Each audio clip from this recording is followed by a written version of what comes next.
Welcome students. This is your fine arts painting theory class. Students, we are doing unit 2 Mughal and Deccan schools of miniature painting. We did Mughal painting from unit 2 in our previous videos. Now we will discuss about the second topic from unit 2, that is Deccan school. In this school, we will read about the origin and development, the main features of Deccan school and its paintings. Paintings are Ragini Pathamsika from Ahmednagar school, Hazrat Nizamuddin Aulia and Amir Khusro from Hyderabad school, Chand Bibi playing polo from Golconda school. Let's start with origin and development of Deccan school. Deccan school of miniature painting had its beginning in 1560 AD, when Mughal school had its existence. The early paintings from Deccan are influenced by Ellora murals, Mewar and Malwa miniature styles. The Deccan school developed independent of Mughal style in the beginning, but later, as the Mughal artists started migrated to the south, the Deccan school shows the influence of Mughal style. Deccan school of miniature painting are a mixture of local Deccan culture and Islamic art of Iran, Persia and Turkey. The early centers of the painting in Deccan during 16th to 17th centuries were Ahmednagar, Bijapur and Golconda, and later it developed and flourished in other centers like Hyderabad and Tanjore. Let's start with its associated areas where the region developed. The first area is Ahmednagar. This school was patronized by Hussain Nizam Shah I of Ahmednagar. The important illustrated manuscript is Tarif-e-Hussain Shahi. Colors used for Ahmednagar school of painting are brilliant and rich.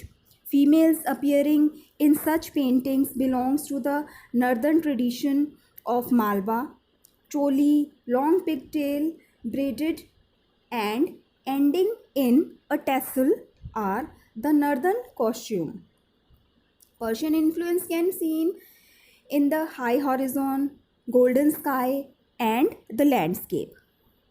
Some other fine examples of paintings are Hindola Rag, portraits of Burhan Nizam Shah II and Malik Ambar. The next region is Bijapur school. This school was patronized by Ali Adil Shah I and his successor Ibrahim II. Important and notable work is Nizam al-Ulum, means Stars of Sciences, which has 876 miniature illustrations. The painting exhibit a rich color scheme, animals, palm trees, men and women belongs to the Deccan tradition. The court of Sultan Ali Adil Shah I had Persian artists. That is why these paintings were shown profuse use of golden color. Some flowering plants derived from the Persian tradition. The maximum numbers of miniature paintings were produced during the times of Sultan Ibrahim Adil Shah II. Other example of painting is Throne of Prosperity. The next region is Golconda School. The patrons of Golconda School of Paintings were the Qutub Shahi rulers. The first important work was done during the time of Muhammad Quli Qutub Shah. These paintings shows the dancing girls entertaining the VIPs.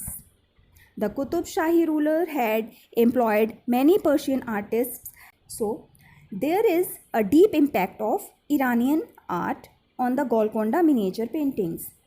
Two notable paintings are the Lady with the Myna bird and Lady smoking hookah. Next region is Hyderabad School. Hyderabad School of Painting belongs to the third quarter of 18th century. The paintings in Hyderabad style developed after the foundation of Ashafzahi dynasty by Chain Kulik Khan, also known as Nizamul Mulk, in 1724 AD. Princess in the Company of Maids is the famous painting that belongs to the Hyderabad School. Typical features of Hyderabad School of Paintings like rich colors, Deccan facial types and costume can be observed in this miniature. The style of painting is decorative. Next region is Tanjore School. Tanjore flourished in South during 17th to 19th century. Tanjore paintings are based on popular Hindu deities and scenes from Hindu epics. It generally consists of main figures in which a deity with well-rounded body and almond-shaped eyes. These paintings were made by the technique where golden leaves and sparkling stones were used to highlight the certain aspects of the painting like ornaments and dresses, etc. Most of them depicting child Krishna. The paintings were bright, colorful and beautiful. Mostly paintings were made on stretched cloth over the wood. So, the origin and development of Deccan School of Art has left a special landmark in the history of art. So, we have learned the Deccan School and the region associated with its development. Now, we will start about its features. Some important features are color scheme. Brilliant and beautiful colors have been used in Deccan miniature paintings. They are different from the colors of northern painting style. Golden colors has been used largely in the paintings where architecture is shown, and also in the costume, jewelry and utensils, etc. Second is Persian influence. High horizon, lavish use of golden color, landscapes, golden sky and some flowering plants, etc. have the Persian influence on them. Next is Mughal influence. In the early phase, Mughal influence on Deccani painting was at its peak because of several Mughal painters migrated to the Deccan school during downfall of Mughal school of painting. Next point is decorative paintings. Deccani paintings were mostly decorative, especially Hyderabad paintings like flower beds, costumes, rich and brilliant colors and facial features, etc. Next point is bold drawing. Bold and detailed drawing can be seen in this school.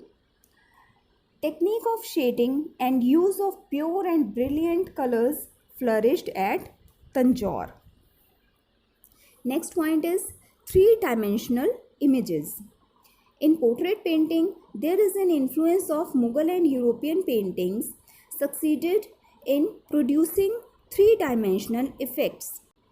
It also can be seen in the illustration of buildings.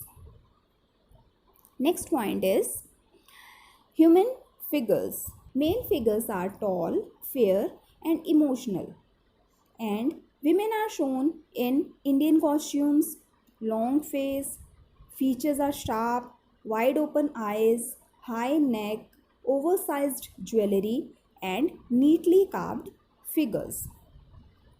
So this was the origin and development of Mughal school with its feature. Hope you understand. Thank you.